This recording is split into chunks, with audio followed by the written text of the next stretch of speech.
오늘은 본문 말씀을 가지고 신앙은 힘으로 증명되는 것이 아니다. 신앙은 힘으로 증명되는 것이 아니다라는 제목으로 하나님 말씀을 증거하겠습니다. 우리는 지난주 평범한 우리 일상 가운데 상식만 갖고 있어도 알 수 있던 상황을 무시해서 결국 바울과 함께 배에 승선했던 276명의 사람들이 굉장히 위험에 처하는 폭풍을 만난 사건을 보았습니다. 바울은 배를 이용한 선교지 이동이 잦았기 때문에 이 지중해 위험한 시기가 어느 때인지를 정확하게 알고 있었습니다. 특별히 유대인들의 대속죄일, 이 금식하는 시기가 지나면 지중해 배를 띄어서는 안 된다는 이 평범한 상식은 바울뿐만이 아니라 당시 배를 항해하는 모든 사람들이 갖고 있었던 아주 평범한 상식이었습니다. 그 이유는 그 시기에는 엄청난 북동풍, 결국 유라굴로 이 뜻이 북동풍이잖아요. 이 북동풍이 굉장히 극심히 일어나는 시기였기 때문에 이 유라굴로를 만난 모든 배들은 난파하는 일이 굉장히 많았기 때문에 그렇습니다. 그러나 일찍 로마로 가고 싶었던 백부장, 그리고 그 당시에 그 어려운 시기, 지중해를 건널 수 없는 그 시기에 곡식을 운반해 주거나 또한 어떤 물건을 운반해 주는 선장과 선주에 대해서는 로마 정부에서 더 많은 혜택을 주었습니다. 그러다 보니까 배가 난파돼도 그 난파된 배의 모든 값을 지불해주고 또한 모든 그 운송비를 더 많이 쳐주는 이 시기를 선장과 선주들은 너무 좋았습니다. 그러니까 이 유혹을 벗어날 수 없었던 것이죠. 그러다 보니까 위험한 시기가 지났다는 바울의 말에도 불구하고 더 전문가인 이들은 알면서도 그 시기에 배를 출항을 했던 것입니다. 우리 지도를 잠깐 보시면은요. 지도 1번을 보시면 이게 이제 바울이 로마로 향하던 그 지도입니다. 옆에서 보면은 가이사라라고, 예루살렘 옆에 가이사라라고 출발한 이 배가 시돈에 머뭅니다. 시돈에 머무는데 이 시돈이 27장 3절에 나와 있죠. 그러면서 이제 길리기아와 밤빌리아로 지나갔다라고 성경은 계속적으로 증거합니다. 27장 5절에. 그 다음에 이제 무라에 도착해서 여기서 알렉산드리아 배로 갈아탑니다. 무라에서 갈아타서 알렉산드리아 배를 타고 움직이는데 여기서 이제 그니도라고 하는 니도에 도착하고 살모네를 지나서 미양에 겨우겨우 도착하게 됩니다. 이 미양에 도착해서, 이 그레데 섬의 미양에 도착해서, 이 미양은 아름다운 섬이라는 뜻입니다. 이쁜 섬, 아름다울 미자거든요. 굉장히 그레데 섬, 이 오늘날 크레타 섬, 거기서 이제 딱 도착을 했는데 이제 이걸 가야 되나 말아야 되나, 가지 말자 막 이제 바울이 여기서 얘기하는 거예요. 위험하다. 가면은 배도 위험하고 우리도 위험하다. 그러니까 가지 말자 하는 바울의 의견이 있었습니다. 그런데 마침 겨우겨우 막 바람이 심해가지고 겨우겨우 왔는데 이때 갑자기 순한 바람이 불기 시작했던 것입니다.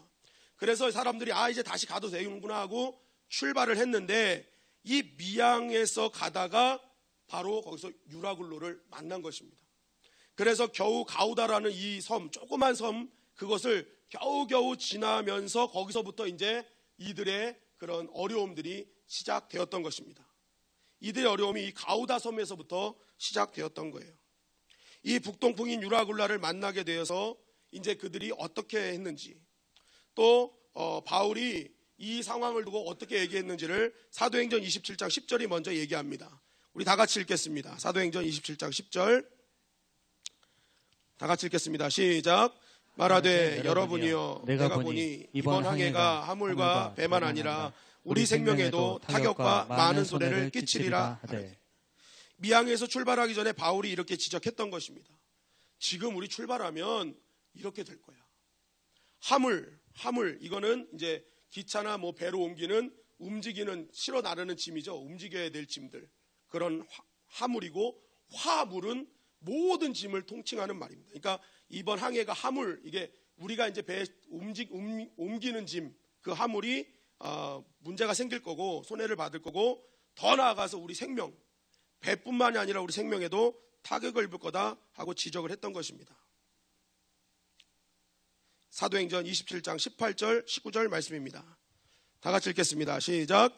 우리가 풍랑으로 심히 애쓰다가 이튿날 사공들이 짐을 바다에 풀어버리고 사흘째 되던 날 배의 기구를 그들의 손으로 내버리니라. 자, 보세요. 바울이 이렇게 얘기했어요.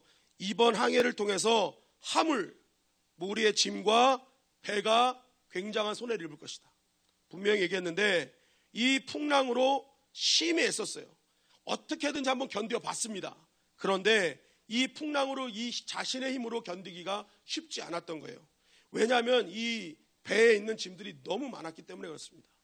특별히 이 시기에 배의 짐은 아까도 말씀드렸지만 곡물을 많이 나르는 시기였습니다. 그러다 보니까 이 물에 젖은 곡물은 정말 더 무거워지는 겁니다. 그러다 보니까 이 곡물을 버릴 수밖에 없는 거예요. 다 버리게 되고 짐에 이제 바다에 다 풀어버리는 일이 벌어지게 된 겁니다. 이번 항해가 화물에 많은 타격과 손을 입힐 것이다라는 바울의 말이 실제적으로 되기 시작한 것입니다. 그렇게 바다의 짐을 버렸는데 이건 역시도 3일을 못 버티는 겁니다. 사흘째 되던 날에 배의 기구를 그들의 손으로 내버리니라. 짐을 버리는 것만으로는, 화물을 버리는 것만으로는 3일을 버틸 수 없는 엄청난 강풍이었다. 결국 그래서 그들이 한 마지막 방법은 최소한의 배를 움직일 수 있는 기구만 남겨놓고 나머지는 다 버렸다. 바울이 얘기했던 화물과 배가 심한 타격을 입을 거라는 그 말이 계속적으로 되어지기 시작했던 것입니다. 그들은 자기들 눈앞에서 바울의 그 말이 실현되는 것을 보며 두려워질 수밖에 없었습니다. 우리 다시 한번 27장 10절 말씀을 볼까요? 27장 10절 바로 전에, 자, 항해가 화물과 배만 아니라, 화물이 지금 다 없어졌죠. 배의 모든 기구들이 날아갔죠. 손해가 다 말대로 이루어졌습니다. 그럼 이제 남은 건 뭐예요? 생명에게도 타격이 입을 거다. 결국 바울의 말대로 진행되는 걸 쭉 봤더니 이제 남은 거 뭐만 남았어요? 자신들 생명만 이제 남은 것입니다. 이제 우리도 죽게 됐구나. 그래서 사도행전 27장 20절은 이렇게 우리에게 증거하는 것입니다. 사도행전 27장 20절, 불도 보이지 아니하고 큰 풍랑이 그대로 있음에 구원의 여망마저 없어졌더라. 바울의 말대로 계속 진행되니까 이제는 생명에게도 타격을 입힐 것이다. 생명마저도 위험할 것이다 라는 바울의 말, 마지막 말, 이젠 구원의 여망이 없구나. 바울의 말대로 되니까 이제는 우리에겐 아무런 소망이 없구나 라는 그 말에 그것이 이제 현실로 다가오기 시작했던 것입니다. 모든 사람이 이렇게 절망적인 상황, 구원의 소망마저 없던 그 순간에 바울은 또 이렇게 얘기합니다. 내가 너희를 권하노니 이제는 안심하라. 너희 중 아무도 생명에는 아무런 손상이 없겠고 오직 백분이리라. 아멘. 21절 말씀은 그겁니다. 야, 너희들 내 말 처음부터 들었으면 좋았겠지만 이제 엎질러지면 어떡하냐. 그러나 걱정하지 마라. 이제 너희들 생명에는 아무런 지장 없을 거다. 죽지 않을 거다. 안심하라 라고 얘기를 하는 것입니다. 특별히 여기서 안심하라는 헬라어 원문은요, 기뻐하라는 뜻이거든요. 기뻐하라. 갑자기 죽을 거라고 했던 바울이 갑자기 야, 이제 기뻐해야 돼. 괜찮아. 걱정하지 마. 안심해 라고 갑자기 다중이처럼 얘기를 하는 거예요. 조금 전까지는 막 너 죽을 거야 막 그랬는데 이젠 너희들 살 거야. 걱정하지 마. 안심해 라고 이렇게 바울이 얘기했다는 것입니다. 배만 좀 이렇게 될 거지 아무런 문제가 없을 거야. 포기하지 마. 절대 포기하지 마. 그렇다면 바울이 이렇게 확신하여 말하는 이유가 무엇인가? 조금 전에 바울이 풍랑을 예견했던 것처럼 바울만이 알고 있는 살아나는 방법이 있어서겠습니까? 바울이 이렇게 확신이 생겨서 얘기한 이유를 오늘 23절, 26절이 이렇게 증거하고 있습니다. 한 절씩 교독하시겠습니다. 내가 속한 바 곧 내가 섬기는 하나님의 사자가 어젯밤에 내 곁에 서서 말하되 바울아 두려워하지 말라. 내가 가이사 앞에 서야 하겠고 또 하나님께서 너와 함께 항해하는 자를 다 내게 주셨다 하였으니 그러므로 여러분이여 안심하라. 나는 내게 말씀하신 그대로 되리라고 하나님을 믿노라. 그런즉 우리가 반드시 한 섬에 걸리리라 하더라. 아멘. 자, 그 바울이 안심해라. 조금 전까지 이제 생명이 위태롭다 했던 바울이 자신의 상식으로 봤을 때는 이게 위험한 거야 라고 했던 바울이 이제 안심하라 했던 그 근거는 다른 것이 아니었습니다. 하나님께서 걱정하지 마라. 너 살 것이다. 내가 약속하신 대로 너는 가이사 로마 황제 앞에 갈 것이다. 그리고 너뿐만이 아니라 너와 함께한 모든 배에 있는 사람들이 다 살 것이다. 그러므로 나는 이 하나님의 말씀을 믿는다. 살아계신 하나님을 믿는다. 그래서 하나님께서는 반드시 한 섬에 우리를 걸리게 할 것이다. 이 걸리다라는 이 단어는 헬라어로 떨어뜨리다라는 거예요. 그러니까 하나님께서 그냥 딱 들어서 한 섬에 떨어뜨려 주실 것이라는 확신에 찬 단어였던 것입니다. 그러니까 바울은 하나님께서 너 살 거야, 너 배에 있는 모든 사람들이 살릴 거야 라는 음성을 들었어요. 그랬더니 바울이 뭐랍니까? 나는 이 하나님의 말씀을 반드시 믿는다. 하나님은 살아계시고 그 하나님은 반드시 살리실 것이다. 그래서 하나님은 우리를 들어서 한 섬에 딱 떨어뜨릴 것이다 라고 말했던 것입니다. 여러분, 지금 바울의 이 믿음의 선포는요, 이 사람들이 열광하기에 충분했습니다. 왜 그렇습니까? 조금 전까지 미항을 출발할 때 출발하면 안 돼라고 했던 바울의 말이 그대로 계속 실현이 되었습니다. 그랬기 때문에 이들에게 바울이 이야기하는 걱정하지 마라, 살 것이다 하는 이 바울의 말은 이들에게는 엄청난 희망이 되었던 것입니다. 이미 바울의 말대로 실현되는 이 상황을 보면서 사람들은 그래, 바울의 말은 실현됐지, 이 바울의 말대로 반드시 될 것이라는 사람들까지도 믿음이 생기게 되었던 것입니다. 이제부터 어떤 일이 벌어지느냐? 배의 주도권을 바울이 잡기 시작했다는 것입니다. 이들이 바울을 어느 정도 믿었는지를 27절 이후의 말씀을 보면 아는데, 우리 사도행전 27장 30절 32절 말씀을 한 절씩 교독하시겠습니다.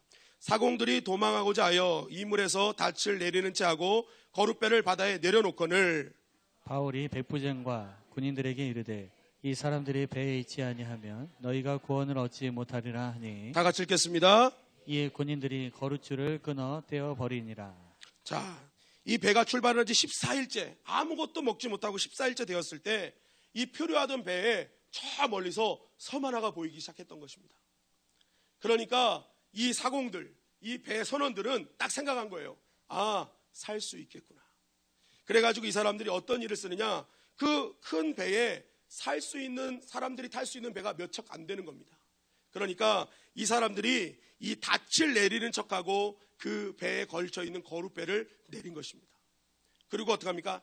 자기들만 살기 위해서 도망하려고 했던 것입니다. 근데 바울이 그것을 딱 봤던 것입니다. 딱 걸렸어. 네, 딱 걸렸어. 그래가지고 바울이 어떻게 합니까? 백부장에게 얘기합니다. 자, 저 사람들 도망가게 하면 저 사람들이 없으면 우린 배를 어떻게 할 수가 없기 때문에 우린 죽을 수밖에 없다. 당장 가서 저들을 막아라. 저들 못 도망가게 해라 라고 백부장에게 명령을 한 것입니다. 그랬더니 어떤 일이 벌어집니까? 이에 군인들이 거룻줄을 끊어 떼어 버리니라. 이전까지는 백부장과 모든 군인들이 선장과 선주의 말을 믿더라라고 성경은 얘기했어요. 아무리 바울이 얘기해도 믿지 않았던 그 현장. 그런데 이제는 바울이 얘기하면 백부장 먼저 달려가는 바울이 주도권을 잡는 인생으로 하나님이 만들어 주셨다는 것입니다. 이러한 주도권을 잡는 인생으로 바뀐 이유가 무엇입니까? 바울은 끝까지 하나님을 신뢰했기 때문에 그렇습니다. 하나님을 끝까지 신뢰하고 하나님의 역사하심을 믿으니까 하나님께서 바울을 들어서 그 배의 주도권 잡는 인생으로 만들어 주셨던 것입니다. 여러분, 주도권은 내 힘으로 되는 것이 아닙니다. 적어도 하나님의 백성은 하나님을 온전히 믿고 하나님을 신뢰할 때에 하나님께서 주도권 잡는 인생으로 만들어 주실 줄 믿습니다. 그것이 영적인 권세인 거예요. 영적인 권세. 여러분, 우리 목자들, 우리 재직자들의 영권은 어디서 생깁니까? 바로 하나님을 신뢰하는 것부터 생기는 줄 믿습니다.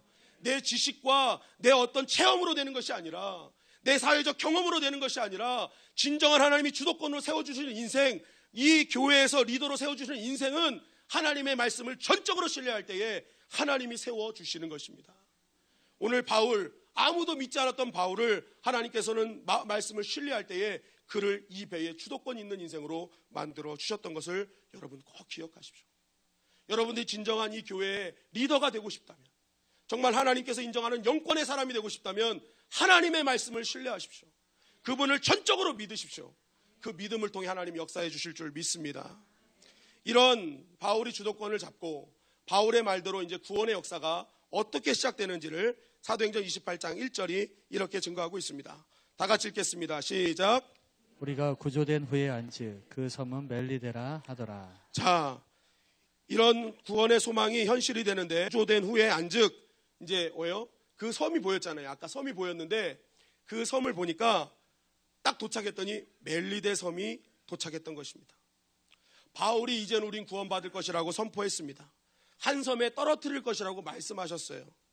그런데 이 섬에 딱 도착했는데 그 섬이 어디였다? 멜리데 섬이다. 이 멜리데 섬이 지도 두 번째 걸 보여주시면 감사하겠습니다. 지금이 어디냐? 지중해에 있는 몰타 섬을 얘기합니다. 몰타 섬. 그 이탈리아 바로 밑에 있는 지도 2번, 두 번째 지도 한번 보여주시겠어요? 두 번째 지도. 지도에 보면은 이제 여기 빨간 거로 써 있죠. 몰타. 잘 안 보이실 수도 있는데 요 구두 밑에 보면은 몰타라고 써 있습니다. 이 몰타 섬이 성경에서 말하는 멜리데 섬이었습니다. 그런데 이 멜리데라는 뜻이 피난처, 휴식처, 안식처라는 뜻입니다. 그러니까 하나님께서 반드시 한 섬에 떨어뜨려 놓을 것이다 했는데 그 섬의 이름이 뭐라는 거예요? 휴식처, 안식처였던 거예요. 그러니까 그동안 이 폭풍에 모든 기진맥진했던 사람들이 결국 하나님께서 안식처로 떨어뜨려 주신 것입니다. 멜리세 섬에 떨어뜨려 주셨어요. 이렇게 멜리세 섬에 도착한 바울과 그 일행에게 어떤 일이 일어났는지를 사도행전 28장 2절 말씀이 이렇게 증거하고 있습니다. 다 같이 읽겠습니다. 시작. 비가 오고 날이 참해 원주민들이 우리에게 특별한 동정을 하여 불을 피워 우리를 다 영접하더라.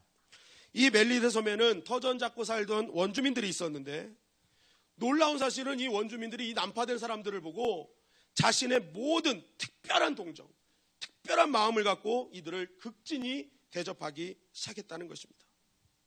한 번도 보지 못한 사람들, 낯선 곳에서 아주 극진히 대접을 받았던 것입니다. 여러분, 사실 이들은 말도 통하지 않았던 사람입니다. 여기에 원어로 헬라어 이 원주민이라는 원어가요, 바르바로이라는 뜻입니다. 바르바로이. 이 단어에서 나온 게 바바리안이에요. 바바리안. 영어로 바바리안. 이게 무슨 말입니까? 야만인 뭐 이런 뜻이잖아요. 바로바로이. 바로바로이. 이게 왜 이러냐면 그 그리스 사람들이 이 원주민들을 가서 봤더니 바르바르 말이 이상하더라는 거예요. 바르 이렇게 들릴 거예요. 그래서 이 바르바로이는 원래 말이 우리랑 다른 사람들, 말이 통하지 않는 사람들의 뜻이었습니다.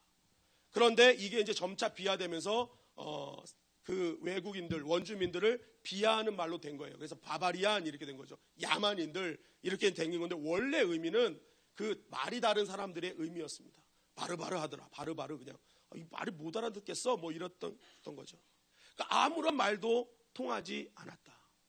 그러나 놀라운 사실은 이들은 셈족 계통의 언어를 사용했는데 지금도 그렇게 사용합니다. 그런데 이 셈족 계통이 아람어를 사용합니다. 놀라운 사실은 여기서 아람어를 할 수 있는 사람이 바울밖에 없었다는 거예요. 그러니까 이곳에 딱 도착해서 말이 통하는 사람은 누구예요? 바울만 말이 통하는 거예요. 그러니까 이게 참 정말 하나님의 은혜인 거죠. 이것은 우연이 아니라 하나님이 진짜 바울을 통해서 역사하신 은혜였던 것입니다.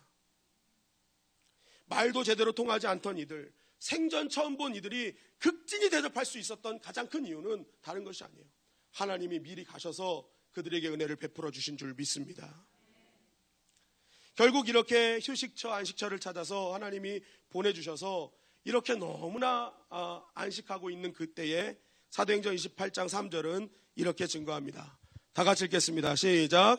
바울이 나무 한 묶음을 거두어 불에 넣으니 뜨거움으로 말미암아 독사가 나와 그 손을 물고 있는지라. 자, 최고의 대접을 받으면서 그동안 지쳤던 심신을 이렇게 풀고 있는데 바울이 이제 불이 꺼지려고 하니까 나무 뭉치를 갖고 이렇게 모닥불 안에 탁 집어넣는 순간 어떤 일이 벌어진 거예요?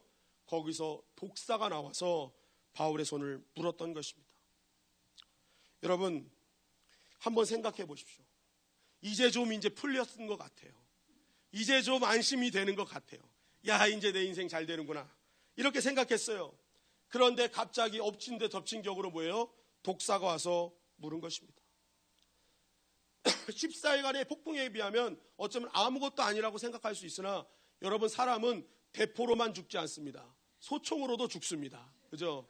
그러니까 큰 일보다 작은 일이 더 힘들 때도 있는 거예요. 큰 지진으로 피해가 있는 것이 아니라 여진으로 더 많은 피해가 있습니다. 그러니까 이 일을 겪은 바울은 얼마나 난감했겠습니까? 여러분들이 바울의 입장이 되면 어떤 생각을 하겠습니까? 하나님, 저 열심히 했잖아요. 하나님 말씀대로 살았잖아요. 나 믿음대로 했잖아요. 하나님 말씀대로 주차 봉사를 해서 주차 봉사했고, 식당 봉사를 해서 식당 봉사했고, 화장실 청소해서 화장실 청소했고, 정말 하나님 정말 사람들이 가지 않은 곳을 열심히 했는데 하나님 어떻게 나한테 이럴 수 있습니까? 라고 생각할 수 있는 상황이 되어버리고 말았던 것입니다. 환란에서 좀 잠잠해지려고 할 때 다시 고난이 시작됐던 것입니다.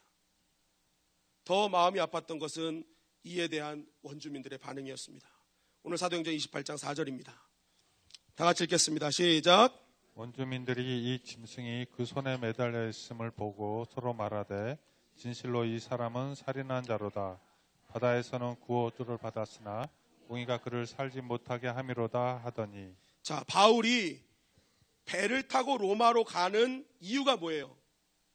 무슨 누명을 쓰고 있어요? 역적, 살인자, 이런 누명을 쓰고 있는 거예요, 지금. 이렇게 바닷바람 이거 쬐면서 이런 얘기 저런 얘기 다 들었겠죠.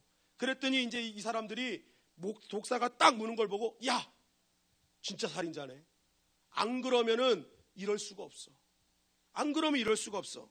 그러면서 바다에서는 구조를 받았으나 공의가 그를 살지 못하게 함이로다.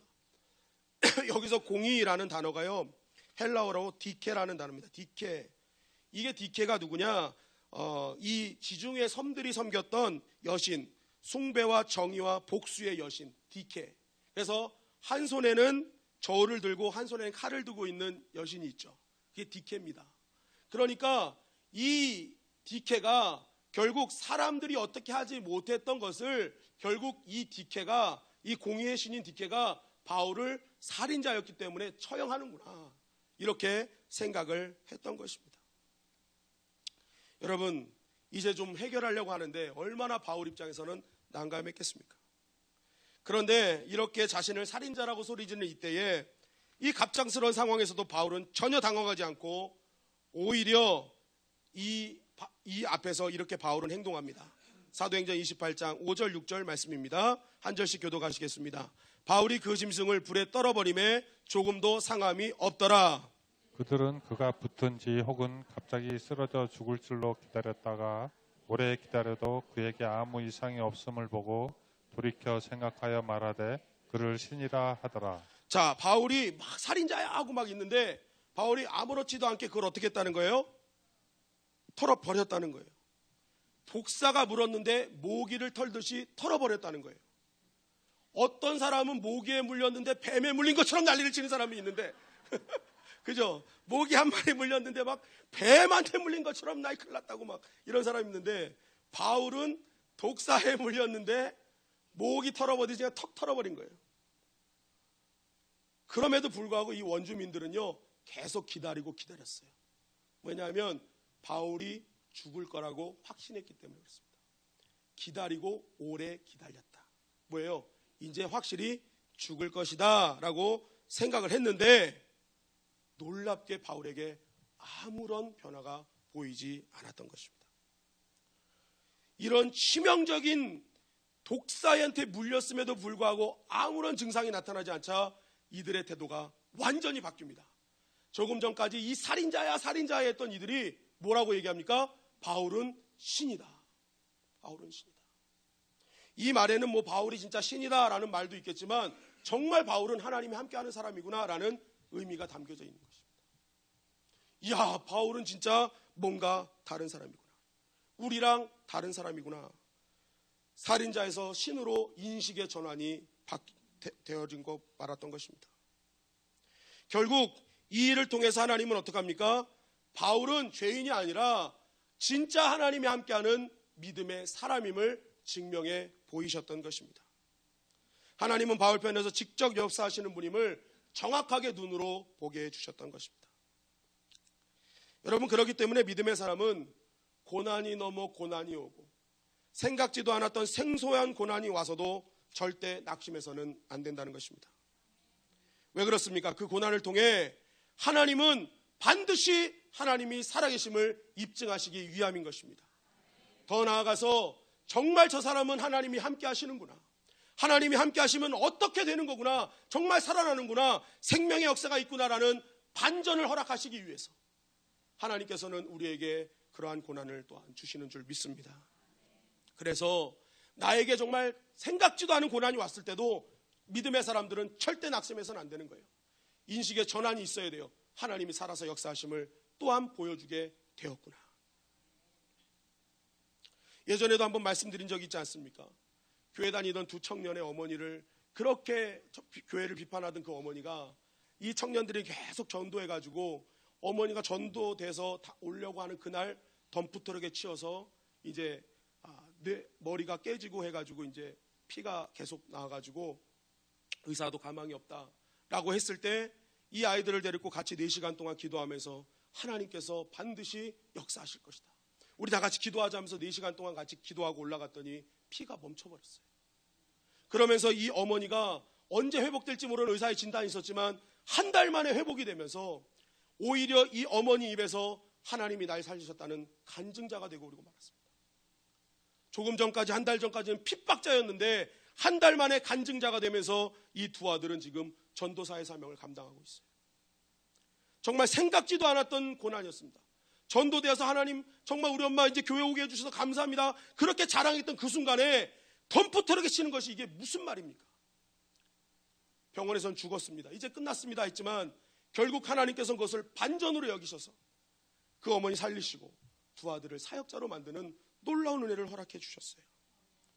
여러분, 그래서 우리는 뜻하지 않은 고난에도 낙심하지 말아야 될 줄 믿습니다. 하나님 살아계심을 증명할 것이며 또한 내가 하나님 살아계신 하나님을 만나는 역사를 경험하기 위한 것입니다.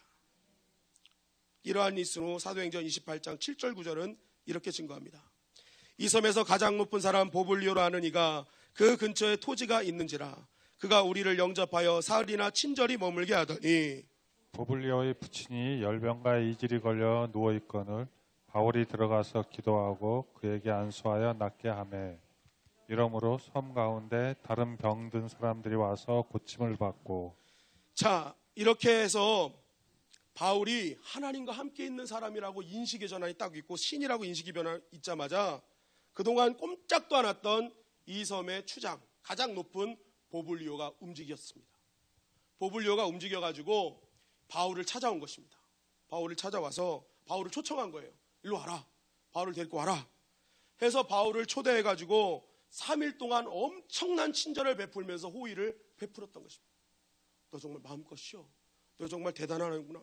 그러면서 이렇게 베푸는데 마침 그때 어떤 일이 있었습니까? 그 보블리오의 부친이 열병과 이질에 걸려 있었다. 이 당시 열병이 몰타열이라고 하는 건데 이 병이 4개월부터 2년까지 잠복으로 있다가 그냥 걸리면 당시 그냥 즉사하는 병, 굉장히 위험한 병이었습니다. 이 병이 발견되고 이 원인이 발견된 것은 1887년도였어요. 그 몰타섬에 있는 염소의 젖에서 나오는 미생물이 원인이라는 것을 알게 돼서 이제 치료제를 만들었는데 이 전까지는 치사율이 높은 병 중에 하나였습니다. 그러면 여러분, 바울이 이 1887년도에 이게 이제 알게 됐는데 바울이 살던 데는 이거보다 1850년 전 얘기예요. 그냥 죽는 거예요. 그냥 죽는 병이에요. 죽는 병. 이거는 이제 죽었구나 하는 병이었단 말이에요. 그런데 바울이 어떡합니까? 그곳에 들어가서 아이고 이거 아버지가 왜 그러십니까? 몰타열입니다. 뭐 죽게 되었습니다. 했더니 그에게 예수님의 이름으로 기도하고 안수했어요. 그랬더니 어떤 일이 벌어집니까? 그 아버지가 나은 것입니다. 하나님이 함께 하신다는 증명을 또 해주신 거예요. 이 소문이 나고 섬 모든 사람들이, 병 있는 사람들이 다 이제 바울을 찾아온 것입니다. 그래서 그때부터 바울이 어떻게 하는 거예요? 다 기도해 주는 것입니다. 그래서 결국 그 모든 섬에 있는 병자들을 깨끗하게 낫게 해줬던 거예요. 이러한 치유의 역사는 모든 것을 바꾸어 놓았습니다. 첫째는 바울이죠. 이 일련의 사건들을 통해서 바울은 이제 죄인이 아니다. 진짜 바울이 얘기했던 하나님, 바울이 증거했던 부활의 주님은 진짜 바울과 함께 하시는구나. 바울이 얘기한 하나님은 관념 속의 하나님이 아니라 실제적인 인간의 삶 속에서 역사하시는 하나님임을, 바울은 그런 하나님과 함께 있는 사람임을 증명시켜 주었던 것입니다. 그리고 둘째는 함께 탔던 276명의 사람들이었습니다. 이들은 풍랑을 만난 후 모든 것을 잃었어요. 배도 잃고 다 잃었어요. 생명마저도 위험했었습니다. 그러나 바울로 인해서 이들의 인생은 역전되었습니다. 오늘 사도행전 28장 10절 말씀입니다. 다 같이 읽겠습니다. 시작. 후한 예로 우리를 대접하고 떠날 때에 우리의 쓸 것을 배에 실었더라. 이들이 굉장히 존경을 받고 대접을 받고 더 나아가서 그동안 다 버렸고 아무것도 없는 그 배에 그들이 쓸 모든 것들을 싣고 돌아가는 일이 벌어지게 되었던 것입니다. 모든 것이 한마디로 회복되는 은혜가 생겼던 것입니다. 마지막으로 멜리데 섬 사람들입니다.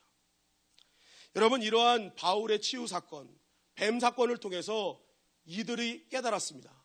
우리가 믿는 신은 가짜였구나. 우리가 믿었던 신은 가짜였구나. 진짜 신은 하나님 한 분이시구나라는 것을 깨닫게 되었던 것입니다. 그리고 바울을 통해 복음이 증거되고 예수 그리스도의 십자가의 부활이 증거되었습니다. 놀라운 사실은 역사적으로 볼 때 이 섬에 있는 보블리오가 멜리데 섬의 최초의 주교가 되었다고 합니다. 최초의 주교가 보블리오가 됐다고 합니다. 그러면서 이 몰타 섬에 무엇이 발견되느냐? 카타콤이 발견됐습니다. 카타콤이 발견된 이유가 무엇입니까?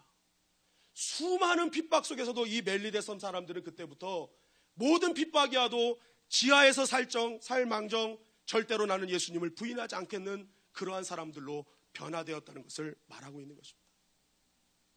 하나님께서는 분명히 고난 가운데 있었지만 이 고난을 선으로 바꿔주시사 한 섬을 하나님의 백성들로 만들 계획을 갖고 계셨던 것입니다. 여러분, 우리도 이런 바울과 같은 삶을 살기를 주님의 이름으로 간절히 축원합니다. 나 한 사람으로 인해서 내 주변에 있는 사람들이 구원받고 내 주변에 있는 사람들이 복을 받고 더 나아가서 이 나라와 민족이 변화받고 구원받는 놀라운 그 중심에 선 여러분들이 되시기를 주님의 이름으로 간절히 축원합니다. 이 몰타섬의 구원은 바울 한 사람을 통해 이루어졌어요. 그 바울이 믿고 있는 그 하나님, 살아계신 하나님은 나는 오늘도 믿는다, 약속하신 하나님은 나를 믿는다라는 그 믿음 갖고 있으니까 하나님께서 한 섬의 모든 이들을 구원하는 역사를 일으켜 주셨다는 것입니다. 그렇다면 바울과 같이 모든 이들을 구원시키고 바울을 통해 모든 이들이 복을 받는 은혜를 주고 인생을 송두리째 바꾸는 그 믿음의 사람은 어떻게 될 수 있느냐는 거예요. 한번 따라 하시겠습니다. 하나님의 성품을 믿어라. 하나님의 성품을 믿어야 되는 거예요. 여러분, 오늘 바울과 그 외의 사람들의 근본적인 차이가 무엇이라고 생각하십니까? 바로 무엇을 믿느냐는 거예요. 무엇이 신앙의 기준으로 삼고 있느냐, 이 차이에서 이루어졌습니다. 바울이 뱀에 물리는 사건을 보자마자 원주민들의 반응은 무엇이었습니까? 저 사람은 죄를 지었기에 벌을 받는다. 저 사람은 살인자이기 때문에 저렇게 신에게 벌 받는 것이 당연하다라고 이야기했습니다. 이 말을 쉽게 풀이하면 이와 같습니다. 그들의 신과는 어떤 것이었느냐? 고난을 받으면 신이 안 계신 증거고, 그는 신을 제대로 믿지 않는 증거고, 기적이 일어나면 신이 함께 하시는 사람이라는 신관을 갖고 있었던 것입니다. 즉, 이 바울을 제외한 많은 사람들의 신관은 기적이 있으면 하나님이 함께하는 사람이요, 또 벌을 받으면 하나님께 믿음이 부족한 사람이라는 그러한 신관을 갖고 있었던 사람들이었다는 거예요. 믿음의 기준이 능력이냐 아니냐, 힘이냐 아니냐, 그런 신관을 갖고 있었던 거예요. 그러나 바울은 달랐습니다.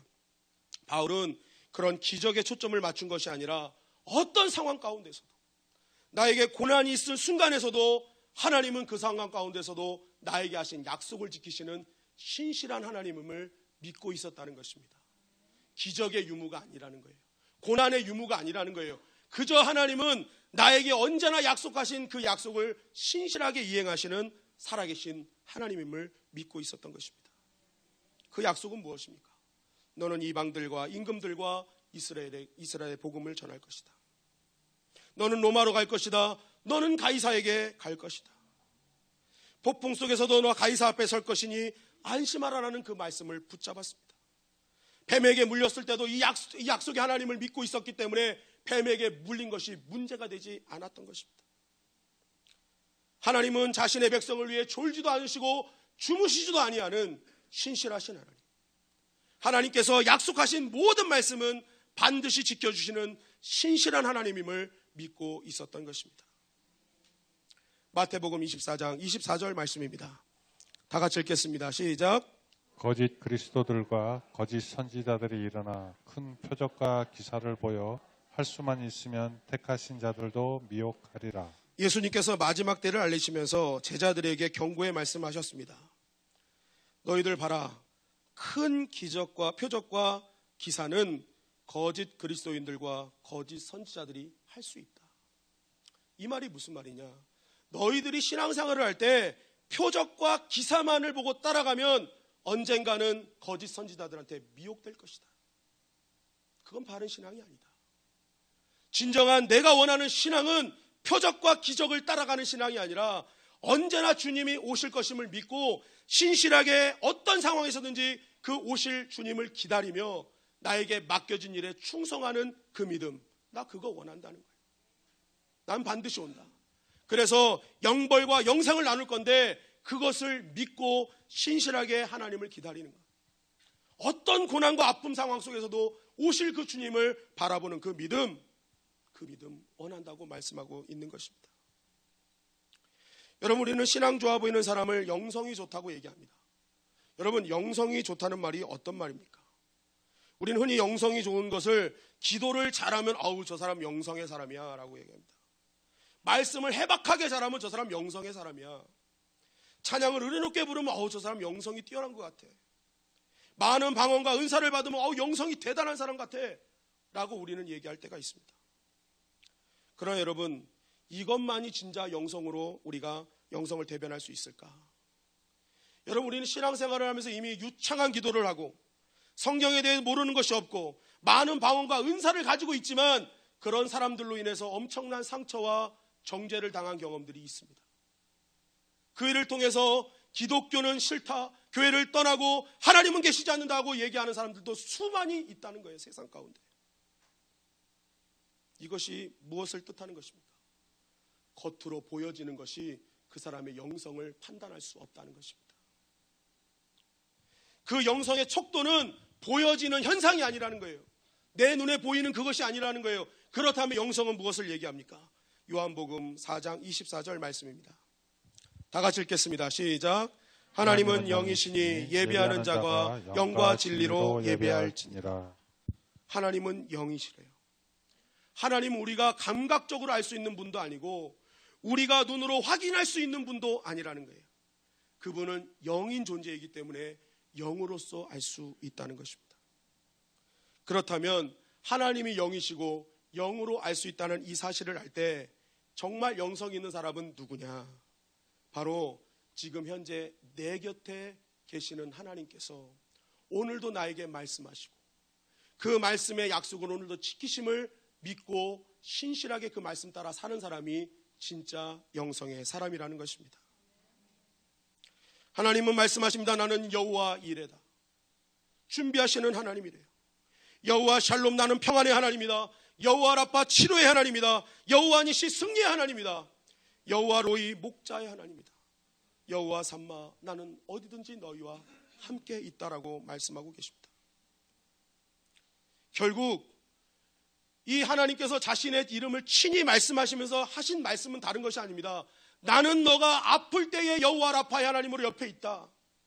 나는 너가 패배 현장에 있을 때 다시 한번 너를 승리하기 위해서 여호와 니시 하나님으로 네 옆에 있다. 네가 지치고 힘들어서 낙심하고 낭망하고 있을 때 나는 여호와 샬롬의 하나님으로 네 옆에 있다. 주님은 말씀하고 있는 거예요. 그거 너 느끼라는 것입니다. 그것을 느끼는 자만이 이 시대를 살아가는 영으로 깨어있는 자고 영성 있는 사람이라는 것을 우리에게 말씀하고 있는 것입니다. 여러분, 내가 아무리 기도를 잘하고 내가 아무리 말씀을 많이 알고 아무리 찬양을 영감 있게 부르는 것처럼 할지라도 내 삶 가운데 내 옆에 계신 하나님을 깨닫지 못하면 그 사람 영성 있는 사람 아니에요. 그러나 유창한 프로그램을 거치지 않았다 할지라도 내 기도가 어버리 어떻게 하는 것지도 모를지라도 말씀의 지식이 부족할지라도 나의 모든 삶 가운데 지금 내 옆에 계신 하나님께서 나의 처절한 현상 가운데서도 나에게 말씀하시고 나를 인도하신다는 그 사실을 깨닫고 그 약속을 믿는 사람이야말로 이 시대를 살아가는 진정한 영성의 사람임을 말씀하고 있는 것입니다. 바로 오늘 성경에 나온 바울은 진정한 영성의 사람이었던 것입니다. 어떠한 상황 가운데서도 그 하나님은 나와 함께 계시다. 내가 처절한 고통의 현장에서도 그 하나님은 오늘도 나에게 여호와 샬롬을 외치시면서 평안을 너에게 주겠노라. 뱀에게 물려 독사가 독을 뿜는 그 상황 속에서도 여호와 라파의 하나님으로 나와 함께 하시는 그 하나님께서 반드시 치료할 것임을 믿었던 그 믿음. 바울은 이 시대를 깨우는 진정한 영성의 사람이었던 것입니다. 여러분, 미국 인디안 가운데 가장 용맹한 인디안이 나바호 부족이라고 합니다. 나바호. 이 나바호 부족의 전통이 있는데 그것은 만 13세가 되면 남자애들은 성인식을 치르게 됩니다. 그런데 이 성인식을 치를 때 이 성인식의 프로그램이 뭐냐? 이 아빠가 아이를 데리고 가장 위험한 정글로 데리고 갑니다. 그리고 나서 그 정글 한복판에 정말 들짐승, 맹수들이 있는 그 한복판에 놔두고 아버지는 뒤도 안 돌아보고 내려옵니다. 그리고 나서 그곳에 하루 밤을 지새고 나와야 성인이 되는 것입니다. 여러분, 한번 여러분들을 국립현충원 무덤 가운데 두고 한밤에 망우리 공동묘지에 딱 두고 이거 지나면 너 성인이 된다 했을 때 여러분 그냥 아이로 살고 싶지 않겠습니까? 그런 상황이에요. 제가 오산리 기도원에 무덤 있지 않습니까? 한 번은 내가 무덤 가운데서 내가 하루를 지내겠다 하고 올라갔더니 정말 식은땀이 너무너무 나가지고 막 장로님 무덤이고 권사님 무덤이고 막 그런데 이게 쉽지가 않은 거예요. 믿는 자의 무덤 앞에서도 쉽지가 않은데 여러분, 그런 무덤 가운데 하루를 지낸다, 맹수들이 들고 있는 곳에 하루를 지낸다, 쉽지 않은 것입니다. 이 아이가 얼마나 아빠를 원망하고 세상을 원망했겠습니까? 야, 아빠라는 자가 나 성인식 치른다고 어떻게 데려놓고 그냥 갈 수 있어? 그러면서 아빠를 원망하고 세상을 원망하고 막 혼자서 막 조그만 소리에도 민감하게 이거 어떡하지 하고 있을 때 해가 이제 달이 지고 해가 탁 떠오르는 거예요. 그러면서 내가 내려가서 아빠한테 내가 모든 걸 따지하고 내려가는데 저 20m 뒤에서 생각지도 못한 인기척이 딱 느껴지는 겁니다. 그리고 딱 봤더니 그곳에 아빠가 활을 당긴 채 이렇게 하고 서 있는 거예요. 이 전통에서 또 아버지가 지켜야 될 전통이 있습니다. 그것은 하루 동안 이 아이 옆에서 어떤 동물이 올지 모르니까 이 아이를 활로 지켜주고 있는 것입니다. 이 아이는 깨닫습니다. 아버지가 나를 지키고 있구나. 그래서 이 나바오 부족은 굉장히 용망하고 배짱 있는 부족이라는 거예요. 그런데 이 굉장히 용감하고 배짱은요, 자신으로부터 오는 것이 아니라 항상 아버지가 나를 지켜준다, 누군가가 나를 지켜준다는 그 신뢰로부터 시작된다는 것입니다.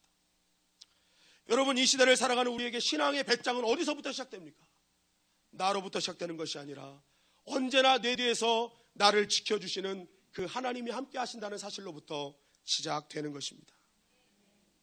어떤 상황에서도 하나님은 내 뒤에서 하나님의 전능하신 활시를 당기시며 믿는 자를 반드시 지키시고 하나님의 백성을 지키신다는 이 믿음으로부터 우리의 배짱은 시작되는 것입니다. 우리의 신앙의 용맹은 시작되는 것입니다. 그럴 때 우리는 이 세상 가운데 흔들리지 않는 진정한 믿음의 사람이 될 수 있는 것입니다. 그렇기 때문에 여러분, 이제부터 내 앞에 펼쳐지는 기적만을 보면서 여러분 흥분하지 마십시오. 그렇다고 또한 내 앞에 펼쳐진 고난 때문에 낙심하지도 마십시오. 신앙은 일희일비하는 것이 아닙니다.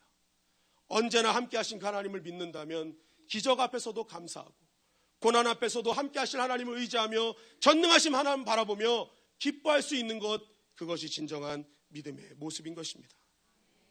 하나님은 우리의 고난 중에도 함께 하시고 약속의 말씀을 이루시기에 그 하나님의 약속을 신실하게 믿는 기적의 현장 가운데서도 주님은 나와 함께 하시는 것입니다. 그것이 우리가 믿는 하나님의 신실하심인 것입니다. 변함없는 신실하신 하나님, 바울을 어떤 상황에서도 지켜주셨던 그 하나님이 오늘 우리의 하나님이신 줄 믿습니다. 하나님께서는 여러분들의 인생 가운데 전능하신 활시를 당기며 여러분들을 지키고 계십니다. 어떤 상황 속에서 여러분들을 구원하실 것이며 여러분들의 상황에 인생을 역전시킬 것입니다. 여러분 오늘 그 하나님을 붙잡으시기 바랍니다. 바울의 인생을 붙잡으셨던 하나님, 그 하나님을 믿고 의지할 때에 말씀대로 역사하셨던 그 하나님이 오늘도 이 시대를 하나님의 말씀은 반드시 하나님의 약속은 지키시며 그 신실하신 하나님은 하나님의 백성을 지키신다는 약속을 품은 자에게 반드시 이루어 주시는 것입니다. 수없이 다가오는 인생의 폭풍을 두려워하지 마십시오. 오직 그럴 때 전능하신 하나님께 집중하십시오. 그분의 신실하심에 집중하시기 바랍니다. 바울이 로마로 갔던 것처럼 하나님께서는 여러분들의 인생의 목적지로 바르게 인도해 주실 줄 믿습니다. 오늘도 위대하시고 전능하신 그 하나님의 성품을 붙잡고 바울의 하나님이 나의 하나님이 되는 경험을 하는 저와 여러분들이 되시기를 주님의 이름으로 간절히 축원합니다.